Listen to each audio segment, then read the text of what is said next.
नमस्कार। आज मैं आप सबके लिए कुछ प्रश्न लेकर आई हूँ और मैं चाहती हूँ कि आप सब भी इन सब का आंसर दें और कमेंट के माध्यम से मुझे बताएं कि आप सबने क्या स्कोर किया है। मैंने आपको भारत के कुछ टॉपिक पढ़ाए हैं, उन्हीं से संबंधित ये प्रश्न मैंने लिखे हुए हैं और उनके आंसर भी मैं आपको बताऊंगी।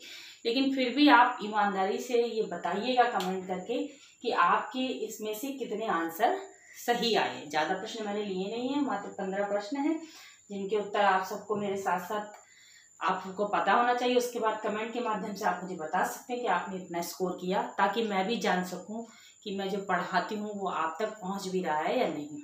चलिए आइए शुरू करते हैं अपनी प्रश्नों की श्रृंखला, जिसमें मैंने आपसे 15 प्रश्न किए हैं। इन प्रश्नों में पहले मैं आपको सारे प्रश्न पढ़ देती हूँ, ताकि अगर कुछ समझ में ना आए तो आप सब समझ सके। फिर मैं आपको एक एक करके इनके आंसर बताऊंगी। सबसे पहला प्रश्न है कि क्षेत्रफल के आधार पर भारत का विश्व में स्थान कौन सा है। ठीक है, यानी कि क्षेत्रफल के आधार पर भारत का विश्व में स्थान बताना है। नंबर 2, भारत में कर्क रेखा तथा मानक रेखा जो है एक दूसरे को किस राज्य में काटती है। ठीक है। तीसरा प्रश्न है, भारत की मानक समय रेखा कितने राज्यों से होकर गुजरती है। चौथा, ट्रांस हिमालय तथा महान हिमालय के बीच के क्षेत्र को क्या कहते हैं। और पांचवा प्रश्न है, काराकोरम तथा जस्कर श्रेणी किस हिमालय में स्थित है। केटू, जो माउंट केटू है, माउंट केटू पर्वत चोटी किस हिमालय की किस श्रेणी में स्थित है। बृहद हिमालय की सबसे ऊंची पर्वत चोटी का नाम बताइए। एशिया की रीढ़ किसे कहते हैं। नंबर 9, जस्कर तथा लद्दाख पर्वत श्रेणी के मध्य कौन सी नदी बहती है। नंबर 10, कंचनजंगा चोटी किस हिमालय श्रेणी में स्थित है। नंबर 11, एवरेस्ट चोटी किस हिमालय में स्थित है। नंबर 12, एवरेस्ट को नेपाल में किस नाम से जाना जाता है। नंबर 13, काठमांडू घाटी किस हिमालय में स्थित है। नंबर 14, लघु हिमालय में पाए जाने वाले पयाल घास के मैदान कहाँ पाए जाते हैं। ठीक है, मतलब उस स्थान का नाम बताना। उसके बाद 15 है, सतलज तथा काली नदी के बीच किस हिमालय का विस्तार है। आपको इन 15 क्वेश्चंस के आंसर मैंने आपसे पूछे हैं, मैं आपको भी आंसर भी बताऊंगी, लेकिन मैं ये चाहती हूँ कि साथ ही साथ आप भी ये देखें और मुझे भी बताएं कि इनमें से कितने प्रश्नों के उत्तर आपको आते थे। ठीक है, तो चलिए मैं आपको एक एक करके इनके आंसर बताती हूँ। ज़्यादा डिटेल में हम इसलिए नहीं जाएंगे क्योंकि ये सारा मैं आपको अपने वीडियोज़ में पढ़ा चुकी हूँ। यदि आपने इसको नहीं देखा तो हमारे चैनल पर जाकर आप इसको देख सकते हैं, समझ सकते हैं। ठीक है, और इसके आधार पर भी आप इन क्वेश्चनों को जान सकते हैं। ठीक है, शुरू करते हैं। चलिए, सबसे पहला क्वेश्चन मैंने आपसे किया था कि क्षेत्रफल के आधार पर भारत का विश्व में स्थान कौन सा है। तो क्षेत्रफल के आधार पर भारत का विश्व में स्थान है 7वां। कौन सा स्थान है? 7वां। यानी कि क्षेत्रफल के आधार पर जो है भारत से 6 बड़े देश और हैं। ठीक है, समझ में आ रही है ना बात। भारत से 6 बड़े देश और हैं जो कि भारत से बड़े हैं और 7वें नंबर पर हमारा भारत आता है। ठीक है, तो कभी कभी ऐसा होता है कि इनका सीरियल भी पूछ दिया जाता है एग्जाम्स में कि इनका मतलब कौन सा नंबर से स्टार्टिंग है, या तीसरे से चौथा का बता दीजिए, इस तरीके से। तो हमें इसका सीरियल भी पता होना चाहिए, इसलिए मैं आपको सबसे बता दे रही हूँ कि कौन कौन से जो है देश इसमें आते हैं। तो सबसे पहला है, सबसे बड़ा देश है क्षेत्रफल के आधार पर रूस। ठीक है, नंबर 2 पर कनाडा। ठीक है, नंबर 3 पर है चीन। नंबर 4 पर यूएसए। समझ में आया?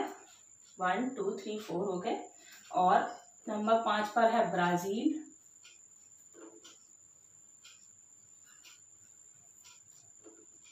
और नंबर 6 पर है, सॉरी ऊपर चला गया, ब्राजील और ऑस्ट्रेलिया। ठीक है, ये बात समझ में आ गई। कौन सा? ऑस्ट्रेलिया। और इसके बाद है आपका भारत। ठीक, यानी 7वें नंबर पर भारत है और इनसे बड़े देश हैं रूस, कनाडा, चीन, यूएसए, ब्राजील और ऑस्ट्रेलिया। 7वें नंबर पर भारत। ये 6 देशों का क्रम है।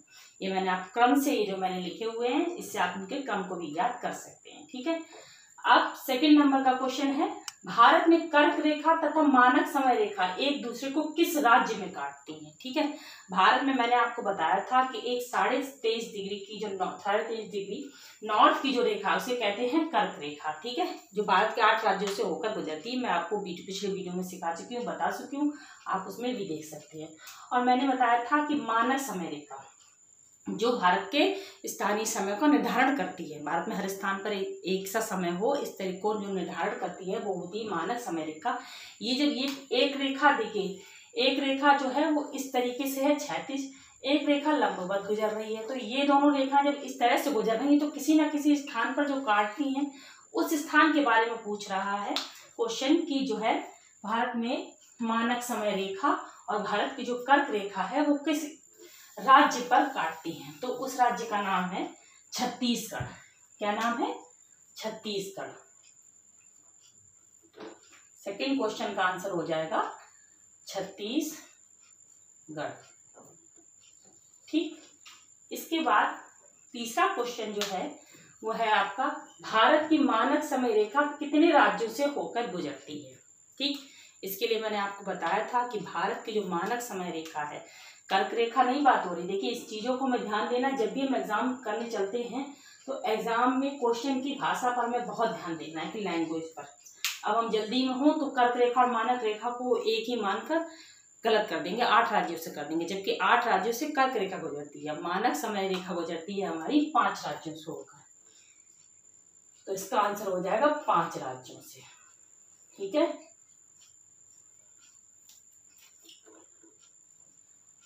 कितने राज्यों से हो गई? 5 राज्यों से। और इनके नाम हैं यूपी, एमपी यानी उत्तर प्रदेश, मध्य प्रदेश, उड़ीसा और आपका छत्तीसगढ़, आंध्र प्रदेश। 5 राज्यों से। इसकी बहुत सी ट्रिक भी आप लोगों ने सुनी होंगी, आप उनसे भी इनको याद कर सकते हैं,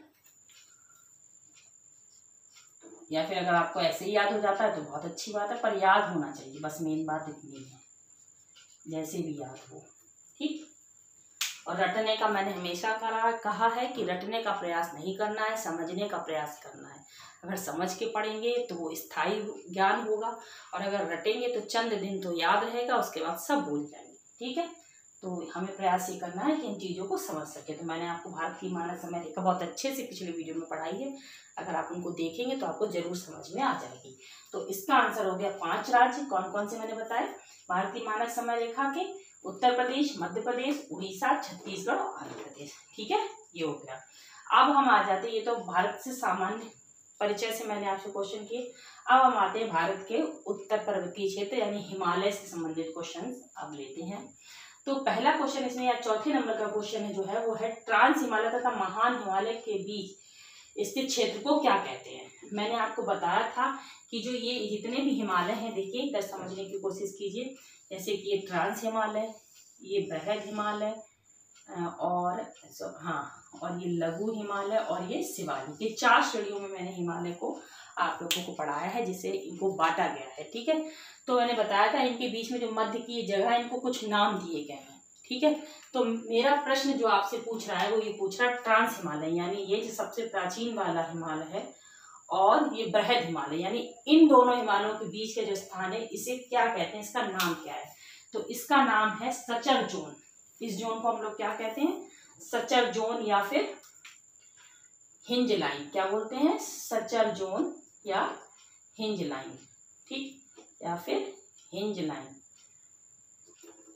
ठीक, इस वाले यानी ट्रांस हिमालय पहला सबसे प्राचीन भाग, या ऊपर से चले तो पहला भाग, और उसके बाद जो है आपका कौन सा पूछा मैंने? महान हिमालय। इन दोनों के बीच का जो भाग है इसको हम कहते हैं सचर जोन या हिंज लाइन। ठीक है, तो आपका 4th क्वेश्चन का आंसर हो जाएगा सचर जोन।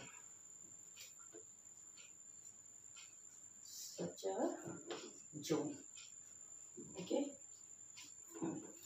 अब 5वें नंबर का क्वेश्चन पूछ रहा है कि काराकोरम तथा जस्कर श्रेणी किस हिमालय में स्थित है? ठीक है, तो ये मैंने पार्ट्स आप लोगों को हिमालय के अलग अलग करके भी पढ़ाए हैं। तो काराकोरम और जस्कर श्रेणी, इसके साथ एक श्रेणी और है वो है लद्दाख श्रेणी। ठीक है, तो इनका क्रम क्या है? काराकोरम, लद्दाख और जस्कर। सबसे नीचे वाली श्रेणी को जस्कर श्रेणी कहते हैं। ये किस हिमालय के में स्थित है। ठीक है, तो जब मैंने आप लोगों को पढ़ाया तो मैंने बताया था हिमालय की 4 पर्वत श्रेणियों के बारे में मैंने आपको बताया था। कौन कौन सी मैंने आपको बताया था। सबसे पहली है ट्रांस हिमालय। अगर हम उत्तर से दक्षिण के क्रम में चलते हैं तो सबसे पहली ट्रांस हिमालय, उसके बाद महान हिमालय, उसके बाद है आपका लघु हिमालय, फिर शिवालिक। ये 4 श्रेणियां मैंने बताई थी। तो इन 4 श्रेणियों में जो सबसे ऊपर की और सबसे प्राचीन यानी ट्रांस हिमालय वाली जो श्रेणी है, ट्रांस हिमालय वाला जो भाग है, इस क्वेश्चन का आंसर ही है ट्रांस हिमालय। इसमें मैंने 3 श्रेणियां आप सबको पढ़ाई हैं। कौन कौन सी? काराकोरम, लद्दाख और जश्कर। इनका क्रम भी यही है। अगर उत्तर से दक्षिण का क्रम आपसे पूछा जाता है तो काराकोरम, लद्दाख और जश्कर। ये किसका हिस्सा है? ट्रांस हिमालय का, सबसे प्राचीन भाग। ठीक, अब 6 नंबर का क्वेश्चन पूछ रहा है कि माउंट केटू पर्वत किस हिमालय की किस चोटी में स्थित है। ठीक, अगर मैं आपसे ये प्रश्न करूं कि भारत की सबसे ऊंची चोटी, तो आपका जवाब आएगा माउंट केटू। ठीक, यही जवाब तो आएगा। लेकिन यही क्वेश्चन अगर मैंने आपसे थोड़ा सा डिफरेंट करके पूछ दिया कि माउंट केटू पर्वत चोटी किस हिमालय में है, ठीक है, मैंने अगर ये पूछ दिया तो यहीं पे थोड़ा सा कंफ्यूजन क्रिएट हो जाएगा और हम समझ नहीं पाएंगे। ठीक है, तो हमें क्वेश्चन को पहले समझना है कि क्वेश्चन हमसे कौन सा आंसर मांग रहा है। तो ये पूछा है कि किस हिमालय की किस श्रेणी में स्थित है। तो आप सबको पता है कि अगर मैं आपसे क्वेश्चन ये करूं कि काराकोरम की सबसे ऊंची श्रेणी कौन सी है, तो शायद आप सब कंफ्यूज होंगे। लेकिन मैं आपको बता देती हूँ, अगर आपने मेरे वीडियो देखे होंगे तो आप ये जरूर बता पाएंगे कि काराकोरम की सबसे ऊंची चोटी ही माउंट केटू है। ठीक है, कौन सी है? माउंट केटू। तो माउंट केटू जो है, और वो मैंने अभी आपको बताया कि काराकोरम किस हिमालय का भाग है, तो वो है ट्रांस हिमालय का। यानी इस क्वेश्चन का आंसर हो जाएगा आपका ट्रांस हिमालय की काराकोरम श्रेणी में। अब अगर आपसे कोई क्वेश्चन ये करता है कि काराकोरम श्रेणी का सबसे ऊंचा चोटी कौन सी है, तो उसका आंसर होगा माउंट केटू। ठीक, और अगर आपसे कोई पूछता है कि विश्व की दूसरे नंबर की सबसे ऊंची चोटी, तो माउंट केटू। भारत की सबसे ऊंची चोटी अगर निर्विवादित पूछ दी जाती, क्योंकि ये पीओके में आती है इसलिए इस पर थोड़ा सा विवाद हो जाता है, तो वो होती है आपकी माउंट केटू। ठीक है, बात समझ में आया। और किस श्रेणी में है? काराकोरम में, ट्रांस हिमालय की। तो इसका आंसर हो जाएगा काराकोरम। इसके बाद आपका जो 7वें नंबर का क्वेश्चन है वो पूछ रहा है बृहद हिमालय की सबसे ऊंची पर्वत चोटी का नाम बताइए। ठीक, ये पूछ रहा है। इसका आंसर क्या होगा? मैं इसका आंसर पहले बताती हूँ। इसका आंसर हो रहा है एवरेस्ट। क्या है? Mount Everest.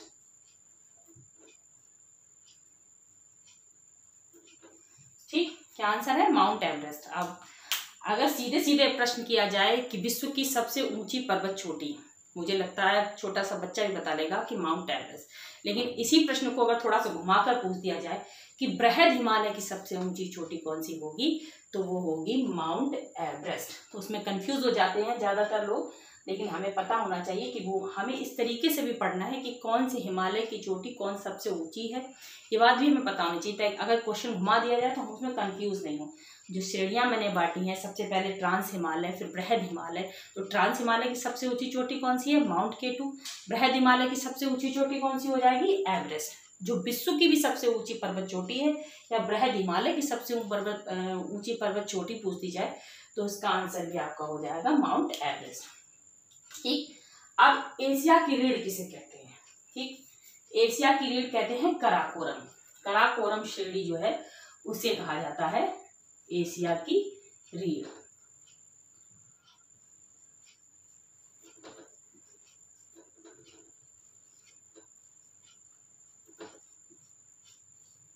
आठवें नंबर का क्वेश्चन है कि एशिया की रीढ़ किसे कहते हैं, तो वो है काराकोरम श्रेणी, जो किसमें है? ट्रांस हिमालय में है, वो एशिया की रीढ़। अगर आपसे ये पूछ दिया जाए कि एशिया की रीढ़ कौन सा हिमालय है, ठीक है, और उसमें आपको ऑप्शन दे दिया जाए कि ट्रांस हिमालय, बृहद हिमालय, शिवालिक हिमालय, तब आंसर आप क्या लगाएंगे? तब आंसर लगाएंगे ट्रांस हिमालय, क्योंकि काराकोरम जो श्रेणी है वो किस हिमालय में है?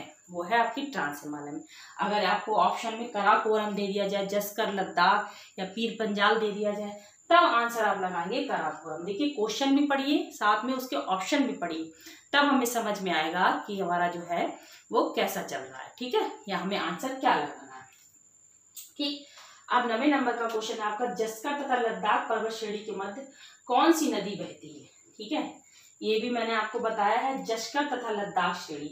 तो सब ये कौन से हिमालय की बात हो रही है, ट्रांस हिमालय की। ट्रांस हिमालय में 3 श्रेणियां मैंने आपको बताई थी, काराकोरम और लद्दाख एंड जस्कर। ठीक, ये 3 श्रेणियां बताई थी। तो काराकोरम और लद्दाख, यहाँ पे मैं आपको समझाती हूँ इसके माध्यम से। वैसे इसका आंसर तो है सिंधु। ठीक है, क्या है, सिंधु नदी जो है इन दोनों के बीच से होकर गुजरती है, सिंधु नदी। देखिए, अगर आपसे प्रश्न ये कह दिया जाए कि कराकोरम और लद्दाख के बीच से कौन सी नदी निकलती है, कराकोरम श्रेणी और लद्दाख श्रेणी के बीच से कौन सी नदी निकलती है, तो उसका आंसर आपका होगा श्योक नदी। ठीक है, कौन सी नदी होगी, श्योक। लेकिन प्रश्न में पूछा जा रहा है जस्कर तथा लद्दाख के बीच, ये थोड़ा उल्टा मैंने लिख दिया, लद्दाख या जस्कर जो भी, अगर ये तो क्वेश्चन के ऊपर डिपेंड करता है, आंसर आपका सही आना चाहिए। जस्कर और लद्दाख श्रेणी के मध्य कौन सी नदी होगी, तो उसका आंसर होगा सिंधु नदी। ठीक, अब 10वें नंबर का क्वेश्चन है, कंचनजंगा चोटी किस हिमालय श्रेणी में स्थित है। ठीक है, कंचनजंगा चोटी, कंचनजंगा चोटी अगर भारत में स्थित कोई सबसे ऊंची पर्वत चोटी कही जाएगी तो वो है कंचनजंगा, क्योंकि इस पर कोई विवाद नहीं है, भारत में ही स्थित है। ये कहाँ पर है, ये किस स्थान पर है, ये है सिक्किम में। कंचनजंगा कहाँ पर है, सिक्किम में। और कंचनजंगा चोटी किस हिमालय श्रेणी में, या इसका क्वेश्चन क्या है कि किस हिमालय श्रेणी में स्थित है, ये पूछ रहा है कि किस हिमालय श्रेणी में। तो देखिए, जो ट्रांस हिमालय के बाद हमने क्या पढ़ा, बृहद हिमालय। ठीक है, बृहद हिमालय पढ़ा।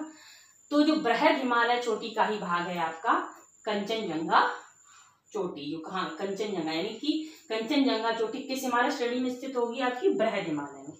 जो कि स्टार्ट कहाँ से हुई थी, नंगा पर्वत जो है पीओके में स्थित जो नंगा पर्वत थी, उससे बृहद हिमालय स्टार्ट हुआ था।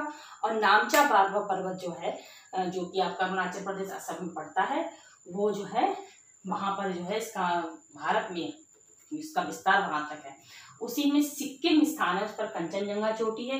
अगर भारत की निर्विवादित सबसे ऊंची चोटी पूछी जाएगी तो उसका आंसर कंचनजंगा ही होगा। तो 10वें क्वेश्चन का आंसर होगा का बृहद हिमालय। कौन सा होगा, बृहद हिमालय। वैसे अगर आपसे पूछ दिया जाए कंचनजंगा कहाँ है तो आप बता लोगे कि सिक्किम में है, लेकिन अगर हिमालय के रूप में पूछा जाएगा कि किस हिमालय का भाग है, तो वो है बृहद हिमालय का। ठीक, अब एवरेस्ट चोटी किस हिमालय में स्थित है, अभी मैंने आपको ऊपर बताया कि एवरेस्ट चोटी किस हिमालय में स्थित है, अभी मैंने समझाया बृहद हिमालय में। ठीक है, ये तो मैं आपको बता ही चुकी हूँ। तो इसका आंसर हो जाएगा आपका बृहद हिमालय।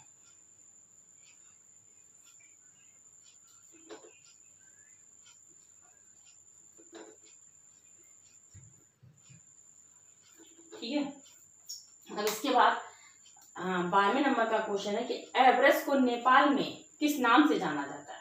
मैंने आपको बताया है कि एवरेस्ट को नेपाल में बुलाते हैं सागर माथा। ठीक है, जैसे अपने यहाँ माउंट एवरेस्ट बुलाते हैं सबसे ऊंची चोटी को, अगर नेपाल में पूछा जाएगा तो सागर माथा, या चीन या तिब्बत में पूछेंगे तो चेमा लोमा, यानी पर्वतों की रानी। क्या कहेंगे, पर्वतों की रानी। तो नेपाल में एवरेस्ट को किस नाम से बुलाते हैं, सागर माथा। और अगर ये इसी जगह पर पूछ दी जाए तिब्बत में, तो आप बता दोगे, क्या बताओगे, चेमा लोमा। ठीक, अब 13वें नंबर का क्वेश्चन है कि काठमांडू घाटी किस हिमालय में स्थित है। ठीक है, काठमांडू घाटी, जब हम ऊपर से नीचे के क्रम में आते हैं तो बृहद हिमालय के बाद पड़ता है लघु हिमालय।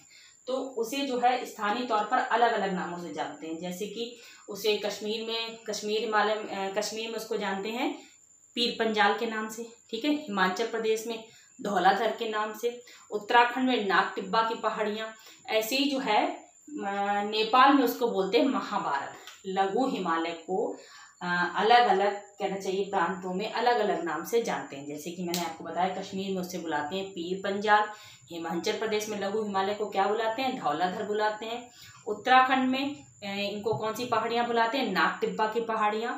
और अगर हम आ जाएं क्या कहते हैं नेपाल में, क्योंकि इन पहाड़ियों का विस्तार नेपाल में भी है, तो नेपाल में इसको बुलाते हैं महाभारत पर्वत। ठीक, इसी महाभारत पर्वत में जो बागमती नदी है उसके द्वारा एक घाटी का निर्माण किया गया है। ये लघु हिमालय की मैंने आपको विशेषता जब बताई थी तो मैंने आपको बताया था कि इसमें से जो बृहद हिमालय से जो नदियाँ निकलती हैं वो लघु हिमालय में घाटियों का भी निर्माण करती हैं। जैसे कि कश्मीर हिमालय में कश्मीर घाटी का निर्माण किया, ठीक है। और हिमाचल में क्या कहते हैं, कुल्लू मनाली, ये क्षेत्र आपने सुने हैं, हिमाचल घाटी का किया, ठीक है। इसी तरह जो नेपाल पर्वत है, नेपाल का भाग है, उसमें महाभारत पर्वत है, उससे एक निकलने वाली नदी है बागमती नदी। उसने जो है ये महाभारत पर्वत के घाटी वाले स्थान पर एक उसका निर्माण किया जिसे कहते हैं काठमांडू घाटी, ठीक। कौन सी नदी के द्वारा बनाया है? बागमती नदी के द्वारा। तो इसका आंसर क्या हो जाएगा? लघु हिमालय, यानी कि हमारे 13वें क्वेश्चन का आंसर हो जाएगा लघु हिमालय, ठीक है। याद रखिएगा लघु हिमालय के अलग अलग प्रदेशों में अलग अलग नाम हैं जो हमें पता होने चाहिए, जो मैंने अभी आपको बताए हैं, पिछले वीडियोस में भी बताए हैं। और किस नदी से कौन सी घाटी बनी है ये भी मैंने आपको बताया है, तो इसको आप ध्यान रखिएगा, ठीक है। लघु हिमालय में पाए जाने वाले पयाल और घास के मैदानों को क्या कहा जाता है? ये भी देखिए, जब मैंने लघु हिमालय पढ़ाया था तो मैंने आपको बताया था यहाँ की नदियाँ जो हैं घाटियों का निर्माण करती हैं। इसके अलावा इसमें जो है घास के ऊंचाई पर घास के मैदान पाए जाते हैं। तो जैसे कश्मीर में जो मैदान पाए जाते हैं उन्हें मर्ग कहते हैं।